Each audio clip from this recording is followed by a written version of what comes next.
গত শনিবারে আমি এক জায়গায় ফজরের নামাজ পড়ছি, মাহফিলের জন্য যাইতেছিলাম আরেক জায়গায়।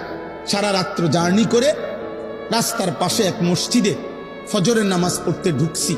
আমি এবং আমার শায়েখ আল্লামা মুফতি মুশতাকুর নবী কাসিমি, আমরা দুইজনের গাড়িতে ফজরের নামাজের জন্য ঢুকে দেখি, আল্লাহর কসম এই কোরআন হাতে বললাম, মসজিদের মধ্যে দেখছি শুধু দুইজন মুসল্লি, দুইটা ছেলে।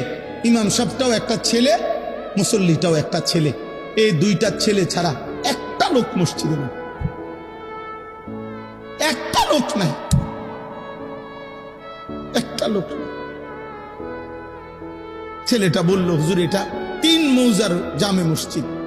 মানে 3 মৌজা পর্যন্ত ভাই, এক গ্রামে তার 1 মৌজা না, কয়েক গ্রাম মিললে একটা মৌজা হয়।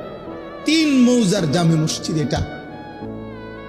শুধুমাত্র দুইটা ছেলে ফজরের নামাজের জন্য মসজিদে। এ জাতির ভবিষ্যৎ কি বলো না আব্বা? তোমরা যারা ছেলেরা নামাজ পড়ো না, একদিনও তোমরা আগামী দিনে কেমনে বাঁচবা?